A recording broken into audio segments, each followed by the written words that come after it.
स्वागत है आपका एनबीएस पॉडकास्ट के नए एपिसोड में। शुरू करते हैं आज का किस्सा। रामेश्वर जिनका आज का किस्सा है। रामेश्वर एक रिटायर्ड पर्सन है। अपनी ज़िंदगी की तकरीबन आधी से ज़्यादा ज़िंदगी उन्होंने अपनी सरकारी नौकरी में बिताई। अब पत्नी काफ़ी पहले इनका साथ छोड़कर जा चुकी थी, यानी इस दुनिया से वो विदा हो चुकी थी। और बच्चे अब अलग पहचान, अलग शहर में जॉब कर रहे थे। रामेश्वर जो अपने घर में, जो उनका काफ़ी संकरी गली में घर था, वहाँ पर रहते थे। वैसे तो इस उम्र में जब रिटायरमेंट की एज आ जाती है और जब इंसान अकेला रह रहा होता है तो उसका होता है कि वो ज़्यादा से ज़्यादा आबादी के बीच रहे, ताकि इनकेस कोई इमरजेंसी आए तो ऑन द स्पॉट उनकी मदद हो सके। लेकिन रामेश्वर कुछ अलग ही ख्यालात के आदमी थे। छत्तीसगढ़ के रहने वाले रामेश्वर जो अपना घर है वो नया बनाना शुरू करते हैं शहर की आबादी से काफ़ी दूर। दरअसल वो एक लगभग गांव ही पड़ जाता था, जहां पर आबादी बहुत कम थी। लेकिन ये गांव जितना आबादी से दूर था उतना ही नेचर के पास था। पास ही में एक जंगल लगता था, जहां पर जिसकी वजह से तकरीबन बारिश जो है वो उस एरिया में ज़्यादा होती थी। हरियाली, ज़्यादा शांति, सुकून रामेश्वर को पसंद था। ताउम्र वो इसकी इच्छा में रहे, लेकिन ज़िंदगी की भाग दौड़ में वो इसको हासिल नहीं कर सके। आज जब वो रिटायर हो चुके थे तो फिर उनके पास मौका था कि अपनी ज़िंदगी के आखिरी वर्ष वो इस जगह पे बिता सके, और उन्होंने किया भी। अब वो शहर से गांव की तरफ आ चुके थे, और गांव भी कोई डेवलप नहीं, काफ़ी सुदूर गांव था। जैसा मैंने कहा कि पास ही में जंगल लगता था। धीरे धीरे रामेश्वर की जो मित्रता है वहाँ के कुछ लोगों से हुई। अब रामेश्वर जैसे शहर में पढ़े लिखे थे, अच्छी जगह पर उन्होंने सरकारी नौकरी की थी, तो उनकी जो सारी इस पोटेंशियल था वो उसको यूटिलाइज करते थे गांव के लोगों की सहायता करने में। इसी तरीके से उन्होंने टोली भी बना ली थी। टोली किस चीज़ की? कि सुबह के समय में जॉगिंग करनी, शाम के समय में सैर करनी। जो इनका गांव था उसकी हद बिल्कुल जंगल के पास लगती थी। वहां पर जंगल तो था, लेकिन साथ के साथ ही एक पुराना तालाब भी था। कितना गहरा था कुछ नहीं पता। और एक कब्रिस्तान था, काफी पुराना कब्रिस्तान। आज उस कब्रिस्तान में नई कब्रों के लिए जगह नहीं थी। किसी जमाने में यह कब्रिस्तान उपयोग होता था और मुस्लिम कब्रिस्तान था। आज इस गांव की आबादी मुस्लिम भी बामुश्किल एक या दो परिवार थे। अगर उनके घर में से कोई ऐसी दुखद घटना हो जाए तो वो किसी दूसरे गांव में जाकर अपने जो परिजन की लाश को दबाते थे। कहा जाए तो ये कब्रिस्तान बहुत साल पुराना था, सदियों पुराना था। इसी वजह से यहाँ का जो खौफ था कुछ कब्रिस्तान का शायद इतना नहीं था। हाँ, लेकिन जैसे ही शाम से रात होनी शुरू होती थी वैसे वैसे ही जंगल के इस एरिया जहाँ पर ये शाम को सैर करने जाते थे, ये एरिया वीरान होना शुरू हो जाता था। कहा जाता था कि इस जंगल में कुछ चुड़ैलें रहती हैं जो लोगों का शिकार करती हैं।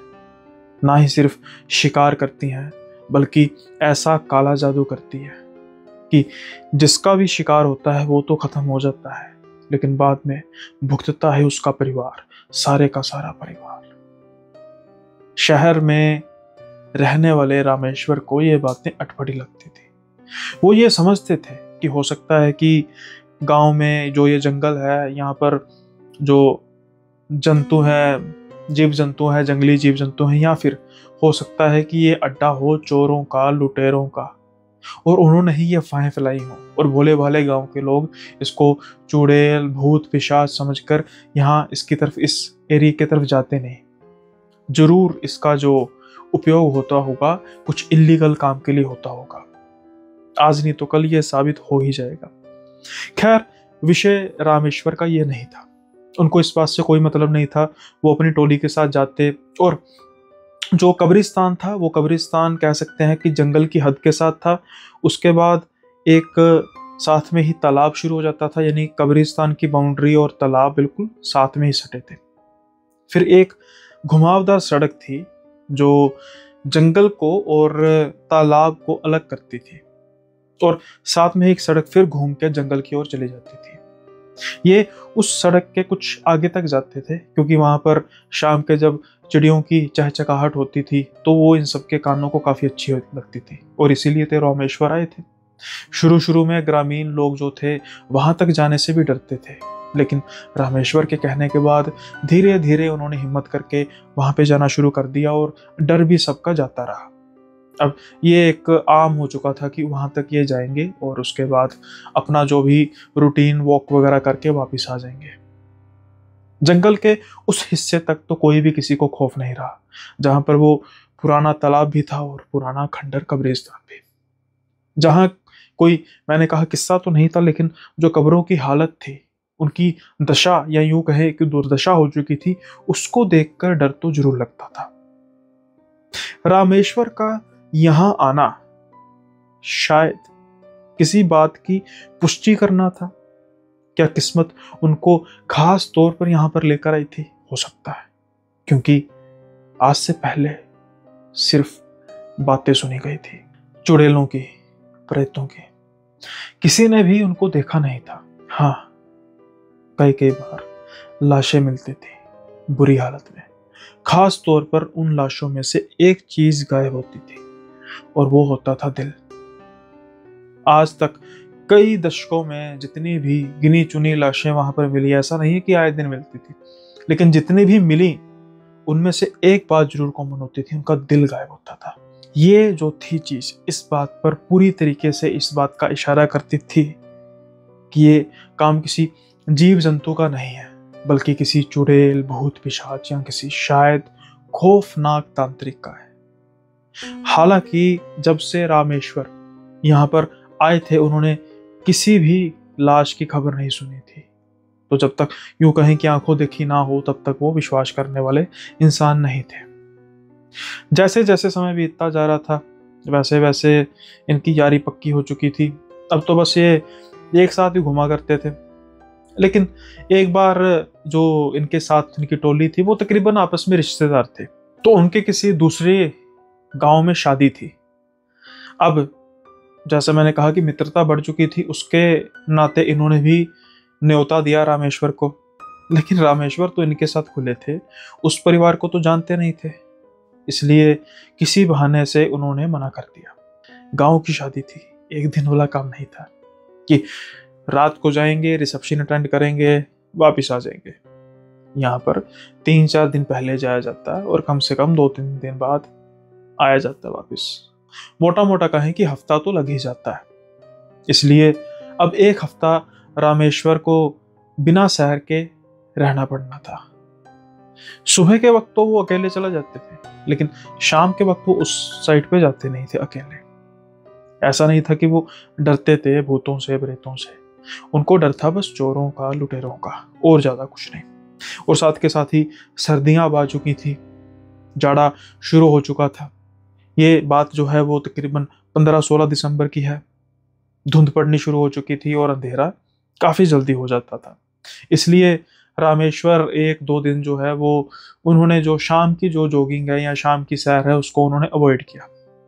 लेकिन जब किसी चीज की रूटीन हो जाती है फिर उससे दूर रहना काफी मुश्किल होता है, और तब खास तौर पर तब जब हमारे वो चीज वश में हो, हम वो चीज को कर सकते हो। रामेश्वर की भी यही सोच थी। 1-2 दिन बीत जाने के बाद उन्होंने सोचा कि भाई सुबह मैं अकेला होता हूँ, अब वो आएंगे दोबारा शुरू करेंगे तो क्यों ना मैं फिर से शाम के समय में सैर शुरू करूं, और जैसे ही अंधेरा शुरू होने को हुआ करेगा मैं वापस आ जाया करूंगा। अब इन्होंने लाठी पकड़ी और यही सोच के चलते वो चल दिए उसी रूट की ओर जहां पर ये सब अपने दोस्तों के साथ शाम के समय में सैर करने जाते थे। अब सबसे पहले कब्रिस्तान आता है पुराना, उसके बाद ये तालाब को क्रॉस करते हैं, फिर ये उस सड़क पर चलते हैं जिस सड़क पर ये आज तक कभी अकेले नहीं गए थे, अपने दोस्तों के साथ ही गए थे। और फिर अंत में उस सड़क के अंत तक आते हैं जहां से आगे ना ही ये कभी और ना ही कभी इनके दोस्तों ने उस सड़क के आगे जाने की हिम्मत की। लेकिन आज इनके मन में कुछ और ही चल रहा था। अकेला होने की वजह से ये चाहते थे कि जंगल को कुछ और एक्सप्लोर किया जाए, इतने महीने तो हो गए हैं, हम यहाँ तक आते हैं, कोई भी तो नहीं होता। ना ही मुझे कोई जंगली जानवर नजर आया खूंखार, ना ही मुझे कोई सो कॉल्ड भूत प्रेत या फिर चुड़ैल नजर आई। आज ये उस हद को पार करने लगे थे जिस हद को पार करने की कोशिश कभी गांव वालों ने भी नहीं की, और जिसने भी की वो कभी लौट कर नहीं आया। आई तो उसकी लाश, कई बार वो भी नहीं। अब ये उस जहां पर सड़क का अंत होता है उससे आगे चलना शुरू कर देते हैं। जैसे जैसे वो जंगल के अंदर जाते जा रहे थे वैसे वैसे ही उन्हें जंगल काफी मनमोहक लग रहा था। जैसे मैंने कहा, शाम होने को थी, शाम से भी रात होने को थी, चिड़ियों की चहचहाहट उनको काफी अच्छी लग रही थी। आज ठंड कुछ ज्यादा ही थी। देखते देखते अब उस जंगल में कोहरे की चादर घनी होने लग पड़ी थी। जब धीरे धीरे आगे जाते जा रहे थे, इस सारे वातावरण को निहारने के चक्कर में वो ये तो भूल ही गए कि अंधेरा हो चुका है। एक पॉइंट पर आकर जब वो देखते हैं कि उनके आसपास सिर्फ जंगल ही जंगल है, ऊंचे ऊंचे घने पेड़। अब वो गहरे जंगल में पहुंच चुके थे। वापसी देखते हैं तो सिर्फ पेड़ों के अलावा उन्हें कुछ नजर नहीं आ रहा था। शायद चलते चलते वो भूल चुके थे कि ना ही वो उस हद को पार कर चुके हैं बल्कि वो अकेले भी हैं। अब उन्हें कुछ डर लग रहा था, किसी भूत प्रेत या चुड़ैल का नहीं, बल्कि डर लग रहा था उन्हें किसी जंगली जानवर का, या फिर जैसे मैंने कहा कि चोर या फिर लुटेरे का। अब ये कुछ तेजी से आगे बढ़ते जा रहे थे, लेकिन क्यूरियोसिटी में ये भूल चुके थे रास्ता, कि ये किस रास्ते से आए थे। चलते चलते ना जाने ये कितने मोड़ काट चुके थे, रास्ते का इन्हें पता नहीं लग रहा था। अब ये भटकते भटकते जब चले जा रहे थे तो तब उन्हें दूर कहीं से कुछ आग की लपटें नजर आती हैं। ऐसा लग रहा था कि शायद किसी ने आग जलाई है और वो उस आग से, सर्दी से बचने की कोशिश कर रहा है।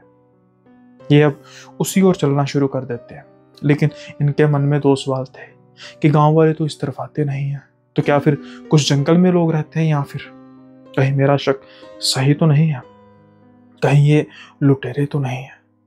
अगर ये लुटेरे हुए तो खैर, अब मेरे पास कोई और रास्ता नहीं है। जंगल का वापस जाने का रास्ता तो मुझे पता लग ही नहीं रहा, तो फिर रह देखकर मुझे अब धीरे धीरे उसी तरफ जाना चाहिए। सर्दी इतनी बढ़ चुकी है, आग की लपटें काफी ऊंची हैं। अगर मैं छुपकर आसपास भी रुकूंगा तो मैं सर्दी से कम बचा रहूंगा, और मौका पाकर अगर मुझे रास्ता मिलेगा तो मैं चल दूंगा, या फिर सुबह होने का इंतजार करूंगा वहीं छुपकर। अभी ये धीरे धीरे उस तरफ जाना शुरू कर देते हैं। अब जब वो लपटें कुछ ही दूरी पर रह जाती हैं तो फिर ये छुपकर देखते हैं कि वहां पर आखिर कितने लोग हैं, लेकिन वहां पर इन्हें लोग दिखाई देते ही नहीं। एक आकृति दिखाई देती है, वो आग की लपट से कुछ दूरी पर बैठी हुई थी, किसी चीज पर, और उसके बाल जो हैं वो आगे की तरफ बिखरे हुए थे। धीरे धीरे वो अपना सर हिलाए जा रही थी जैसे किसी ट्रांस में हो, और शायद कुछ वो बड़बड़ा भी रही थी, लेकिन दूरी की वजह से शायद उनको वो आवाज सुनाई नहीं दे रही थी, और आग उसकी भी कुछ अपनी आवाज होती है, वो भी डिस्टरबेंस क्रिएट कर रही थी। अब ये पहले तो सिर्फ उस महिला की तरफ देखते हैं, उन्हें लगता है कि शायद कोई पागल होगी जो इस जंगल में भटकती रहती है, और लोग उसी को चुड़ैल समझ लेते हैं। लेकिन जैसे ही उनकी नजर उस चीज पर जाती है जिस पर वो बैठी हुई थी, इनके रोंगटे खड़े हो जाते हैं। उस आग की तपन कहीं ना कहीं इन तक पहुंच रही थी, कुछ हद तक इनकी वो सर्दी से लड़ने में मदद भी कर रही थी। लेकिन जैसे ही वो उस चीज को देखते हैं तो फिर से इनके शरीर में सिहरन दौड़ उठती है, क्योंकि वो किसी शायद आदमी के ऊपर बैठी हुई थी, और वो आदमी बिल्कुल निर्जीव लग रहा था। अभी ये सोच पाते कि क्या सच में वो एक आदमी बेहोश है, सोया हुआ है, या फिर लाश है, इससे पहले ही वो जो औरत है वो अपना सर हिलाना बंद करती है। वो उठती है, उस आदमी के पास आकर बैठ जाती है। फिर वो अपने हाथ ऊपर करती है। जैसे ही वो जब अपना हाथ ऊपर करती है, उसके बड़े बड़े तीखे तीखे नाखून साफ तौर पर दिखाई दे रहे थे। वो किसी खंजर से कम तो लग ही नहीं रहे थे। अब वो उस आदमी के छाती पर वो नाखून रखती है और एक ही बार में उसका सीना चीर देती है। एक ही बार में अंदर हाथ डालकर उसका दिल निकाल लेती है और वो दिल निकाल कर ऊंची ऊंची हंसने लग पड़ती है। उसके बाद उस दिल को वो अपनी जीभ से लगाती है, जैसे कि उसका स्वाद चख रही हो खाने से पहले। बस रामेश्वर की सहने की हद यहीं तक थी। इससे ज्यादा ना ही वो देख सकते थे कुछ जो उनके सामने हो रहा था, और ना ही वो कुछ सह सकते थे।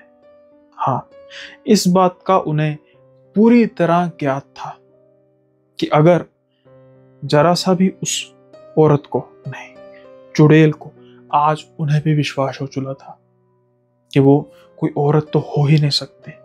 वो जरूर ही चुड़ैल या डायन है, जिसके बारे में गांव वाले अक्सर बात किया करते हैं, लेकिन मुझे आज तक विश्वास नहीं आया।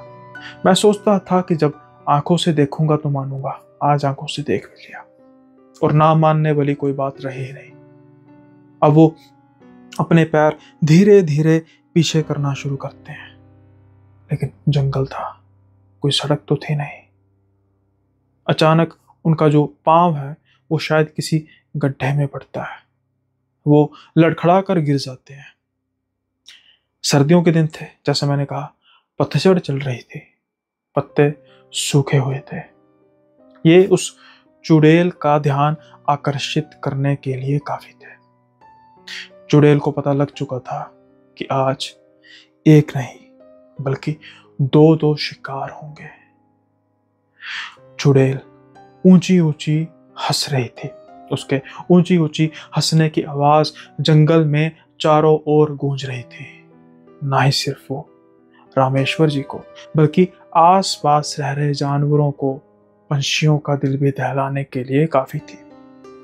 रामेश्वर जी अब भागते हैं, जितनी तेज हो सके भागते हैं, लेकिन रास्ते का तो उन्हें पता ही नहीं था। शायद किस्मत थोड़ी सी अच्छी थी उनकी, क्योंकि अब वो जिस डायरेक्शन में भाग रहे थे उसी डायरेक्शन में अंधेरे में उन्हें दूर से जो चंद्रमा का रिफ्लेक्शन है कहीं नजर आ रहा था।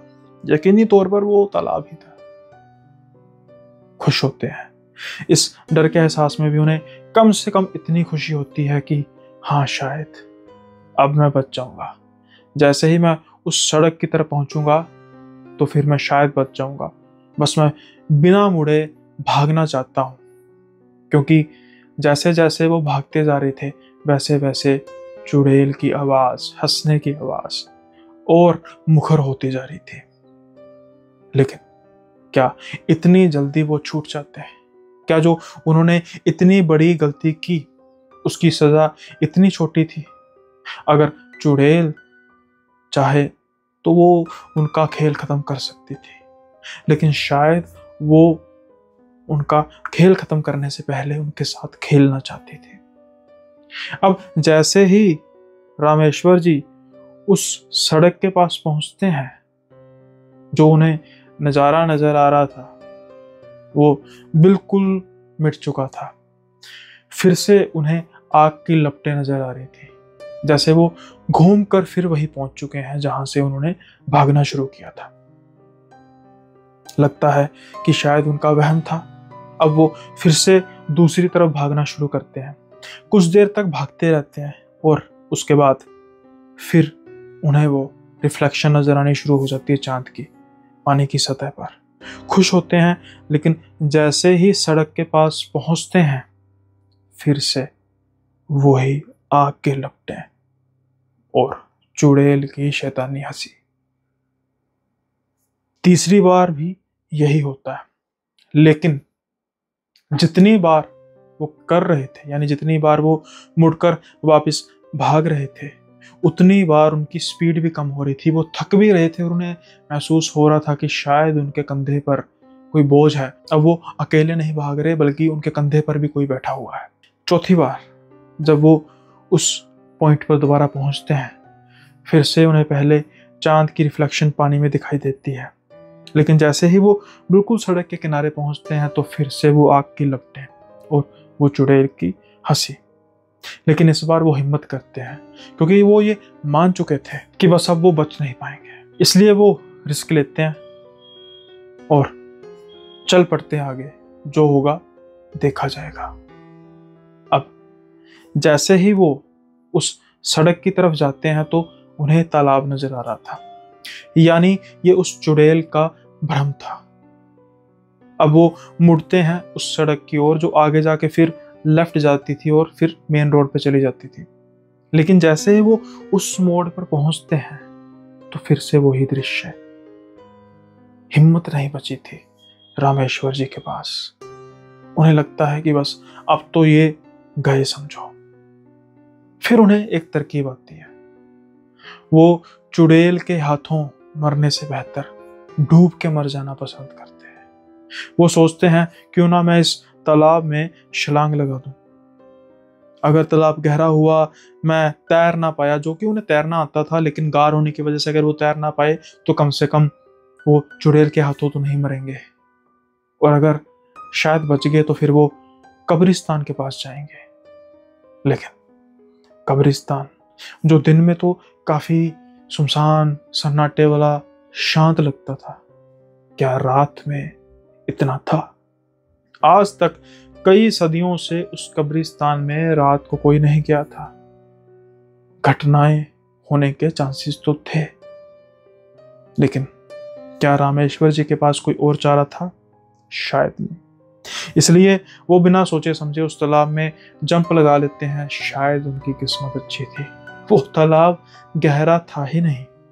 वो तालाब बामुश्किल उनके पेट तक आ रहा था। अब वो उस तालाब को पार करने की कोशिश कर रहे थे। एक गलती उन्होंने जरूर कर दी थी। ऐसी जो चीजें होती हैं उनकी शक्ति पानी में कुछ बढ़ जाती है। तो जो तालाब को उन्होंने शायद 10 या 15 मिनट में पार करना था, बड़ी मुश्किल से उन्होंने 1.5 घंटे में उसको पार किया। अब जब वो मुश्किल से तालाब की उस दीवार में आगे चढ़ते हैं जहां पर आगे कब्रिस्तान था, तो वो पीछे मुड़ के देखते हैं और वो देखते हैं कि वो चुड़ैल उनके पीछे पीछे तालाब में आ रही है शिकार करने के लिए। उसका रूप, जिसके बारे में रामेश्वर जी का कहना है कि परमात्मा कभी ऐसा रूप दोबारा मत दिखाए, उसके हाथ और उसके नाखून जैसे मानो खंजर थे। वही खंजर जिन्होंने उस आदमी का सीना चीरा था। आज शायद रामेश्वर जी का सीना भी उसी खंजरों से चीरा जाना था। रामेश्वर जी बिना कुछ सोचे समझे उस कब्रिस्तान में छलांग लगा देते। अब वो कब्रिस्तान के बीचों बीच आ जाते हैं और कब्रिस्तान का तो दृश्य ही अलग था। आसपास की कब्रें जैसे शायद रामेश्वर जी को चीख चीख कर कह रही थी कि चुड़ैल से तो बच जाओगे, हमसे कैसे बचोगे।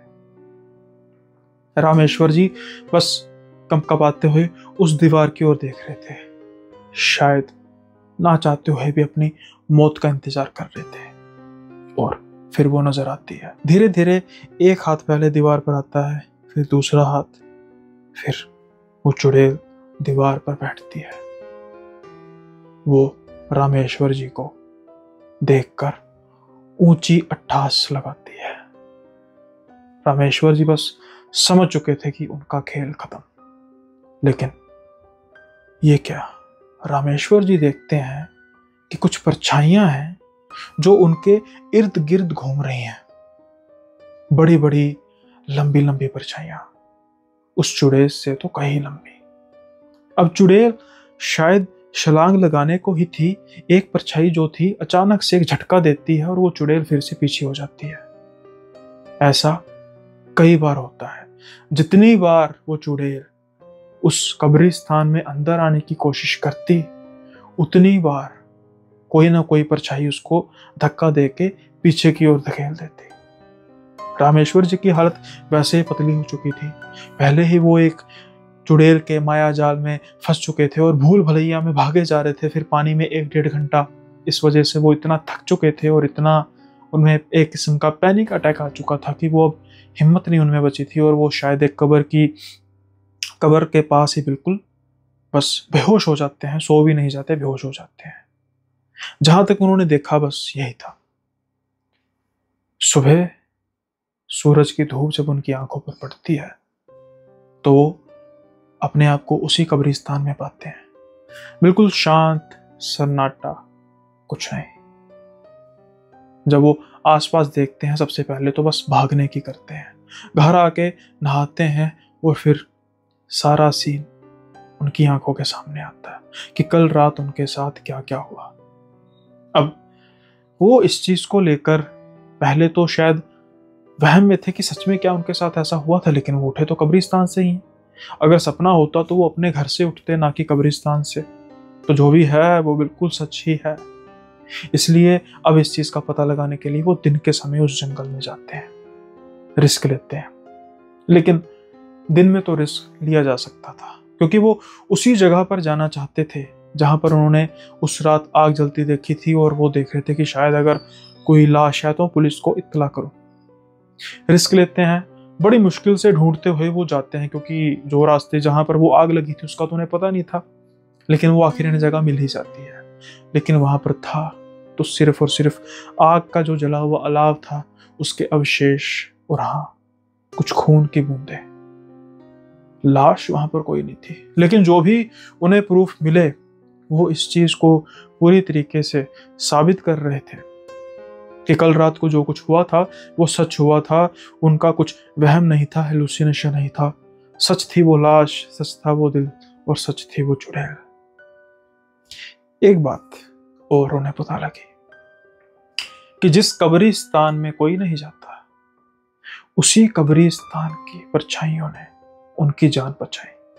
अगर वो ना होती या यूं कहें कि परमात्मा उन्हें ना भेजते तो आज रामेश्वर जी की लाश उस कब्रिस्तान से मिलती। हो सकता है बगैर दिल के, या ये भी हो सकता है कि लाश तक ना मिलती। जैसे कल उन्होंने किसी आदमी की लाश देखी थी और वो आज वहां से गायब थी।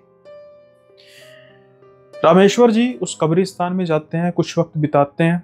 उनकी आंखें भीगी हुई थी।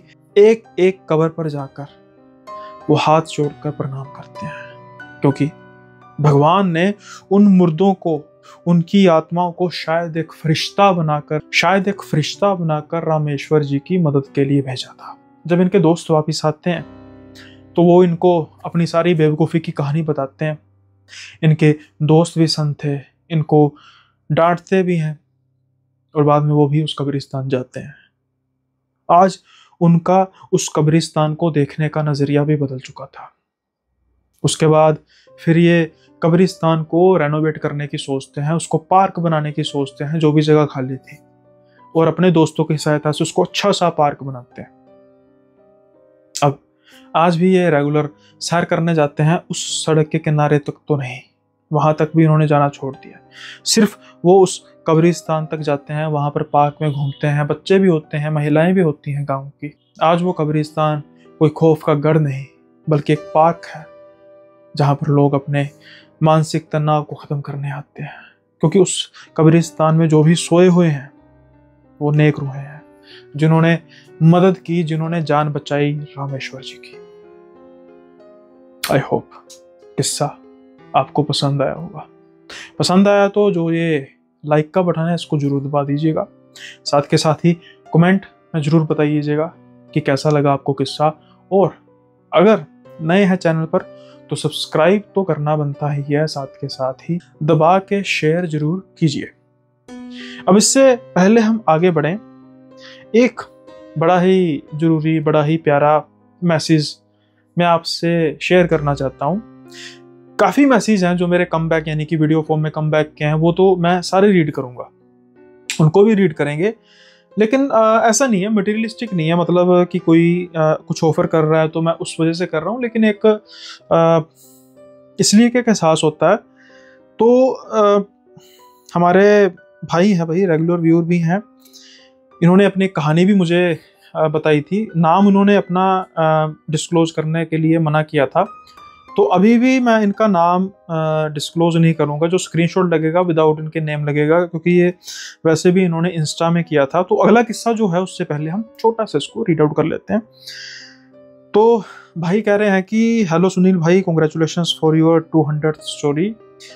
भाई thank you so much. Love है भाई, वैसे ये लव भाई है, लेकिन वो इंस्टा से थोड़ी आईडी पता लग जाती है इसलिए, क्योंकि उन्होंने एक स्टोरी शेयर की थी और स्पेशली नाम मना किया था लेने के लिए। 200 वीडियो की खुशी जब पंजाबी में लिखा है तो मैं आपको हिंदी में नरेट करके बता रहा हूँ। है वैसे पंजाबी में, मतलब जो इनका है लिखने का। 200 वीडियो की खुशी में 5 मेंबरशिप गिफ्ट करना चाहता हूँ। आप बताओ सिलेक्ट करो किन 5 जानों को देना है। फिर उन्होंने कहा कि ऐसे करो कि आप एक बताओ कि जो ज़्यादा से ज़्यादा वीडियो शेयर करेगा, कमेंट करेगा, तो उनको हम मेंबरशिप गिफ्ट देंगे। जो कि मेंबरशिप आपको पता ही है कि मेंबरशिप में जो वीडियोस हैं वो एक्स्ट्रा वीडियोस आपको देखने को मिलेंगी अलग से।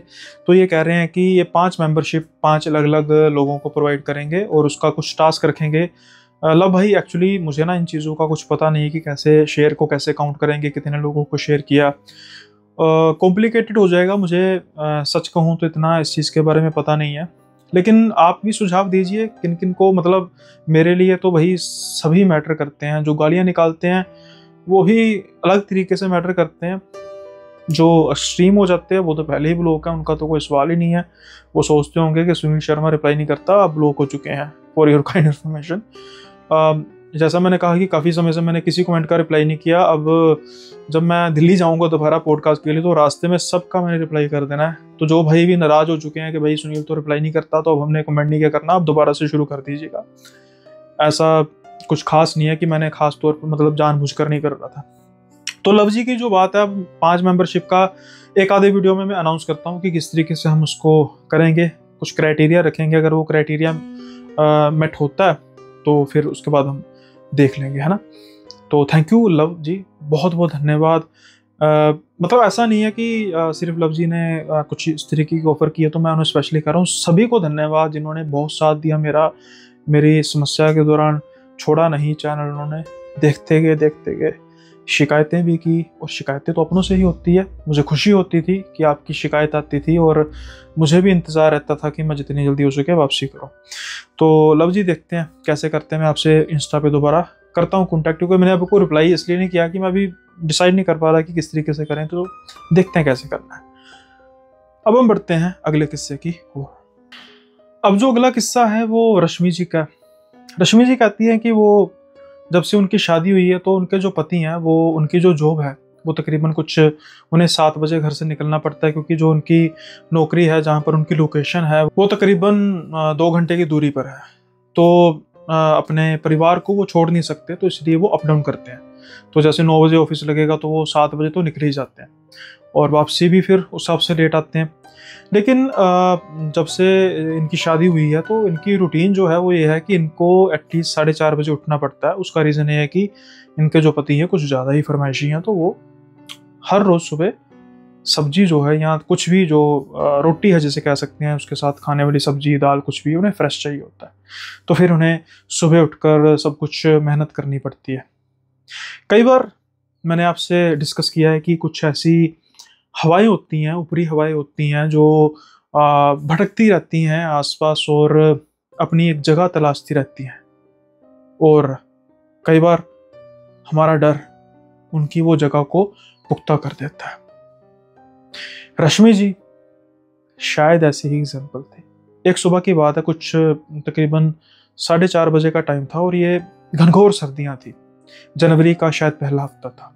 तो उस समय अगर दिन चढ़ता भी था तो वो भी रात की तरह ही होता था। तो ये 4:30 के समय में बिल्कुल रात का समय था, धुंध थी, और ये उठ के अपना जो भी रोज का जो भी रूटीन है उसको फॉलो करती हैं, नहाती हैं, उसके बाद फिर ये पाठ पूजा करती हैं और उसके बाद ये फिर रसोई की ओर जाती हैं। अब जब ये रसोई में अपना शुरू करती हैं, खाना बनाने की प्रोसेस शुरू करती हैं, तो अचानक से एक आवाज़ आती है जिससे इनके शरीर में कपकपी दौड़ उठती है। वो आवाज जैसे कोई उल्लू की आवाज थी। अब आमतौर पे उल्लुओं की रात के समय में आवाज आती है, लेकिन ऐसा भी क्या कि सारे शरीर में जो है वो कपकपी दौड़ उठी हो, क्योंकि जो वो उल्लू की आवाज थी जो ऐसी थी कि शायद डबल है, जैसे कई बार कोई पोसेस हो जाता है डबल आवाज आती है ना, वैसी थी। अब पहली बार तो ये कोशिश करती हैं कि इग्नोर किया जाए, कोई जानवर है ठीक है उल्लू वगैरह, तो उसको ये इग्नोर करती हैं। लेकिन कुछ समय बाद फिर से वो आवाज आने लग पड़ती है, फिर से एक बार इनके शरीर में वो कपकपी दौड़ उठती है। इनको लगता है कि शायद कोई आसपास कई जहाँ वो होंगे, 2-3 उल्लू होंगे, लेकिन वो जो आवाज थी इनके दिमाग को हिट किए जा रही थी बार बार।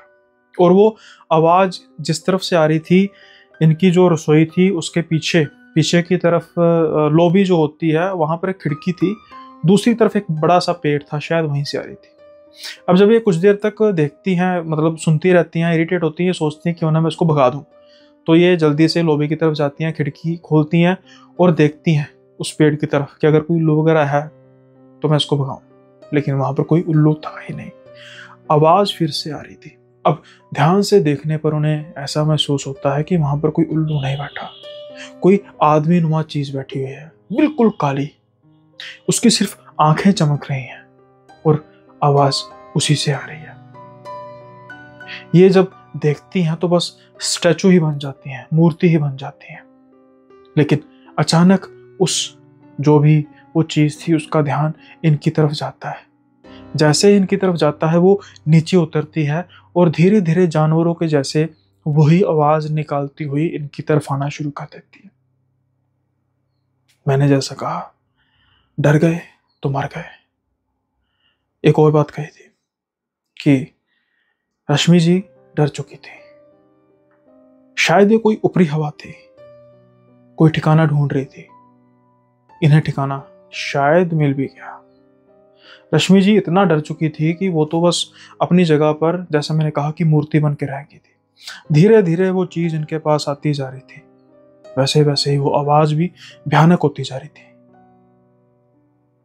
एक पॉइंट पे आके जब वो इनके बिल्कुल पास आ चुकी थी, जैसे मानो कि उस घर पर कब्जा करने को थी, अचानक से पीछे से इनकी सांस की आवाज आती है, जो ऊंची ऊंची हर हर महादेव का नाम पुकार रही थी। हर हर महादेव, हर हर महादेव। जैसे ही वो हर हर महादेव का नाम पुकारना शुरू करती हैं, वो चीज बड़े गुस्से से उनकी सांस की तरफ देखती है, वापस मुड़ती है, जानवरों की तरह ही आगे भागती और अंधेरे में कहीं लुप्त हो जाती है। किसी की क्या इतनी औकात है कि महादेव के आगे खड़ा हो जाए। रश्मि तो बस समझ नहीं पा रही थी क्या हुआ। उनकी सास उनको हिलाती हैं और जब वो हिलती हैं तो फिर उनकी आंखों में आंसू, तो वो तो ऊंची ऊंची रोने लग पड़ती हैं। उससे पहले महादेव जी के जयकारे सुनने की वजह से घर में जो लोग सो रहे थे वो भी उठ चुके थे। रश्मि जी सारा किस्सा बताती हैं सबको कि उनके साथ ये हुआ, ये सब कुछ हुआ। और सासू मां अपने ही बेटे को कुछ डांट लगाती हैं कि तुम भी कुछ नखरे कम किया करो। बहुरानी सुबह उठती है तुम्हारे लिए खास, इतना ही तुम्हें होता है तो साथ में उठो। अगर आज समय पर महादेव मुझे उस जगह पे ना लेकर आते तो न जाने क्या हो जाता। लेकिन रश्मि जी एक आइडियल बहू है। वो कहती हैं कि बस आपने बचाना था, महादेव ने बचाना था। ऐसी चीजें लाखों आती रहे, हमें परवाह नहीं। हम क्यों इन चीजों से डरकर अपना जो रूटीन है, भगवान की आरती, भगवान की पूजा छोड़े। खाना तो बाद में बनता है, उससे पहले तो भगवान की पूजा होती है। तो क्या हम इन चीजों से डरकर भगवान की पूजा छोड़ दें? नहीं, वो चलती रहेंगी। कुछ दिन बीते, कुछ महीने बीते, फिर साल बीता। अब फिर वही जनवरी के दिन, अंधेरा, वही समय। रश्मि रसोई में काम कर रही थी, उन्हें आवाज आती है। रश्मि फिर से डरती है, फिर वही सीन दोबारा होता है। फिर वो वहां पर खड़ी होती है और उन्हें फिर वही चीज दिखाई देती है। लेकिन इस बार रश्मि के चेहरे पे मुस्कुराहट थी। जो वो खिड़की थी उससे दीवार काफी कम ऊंची थी, मतलब आराम से उसको पार किया जा सकता था।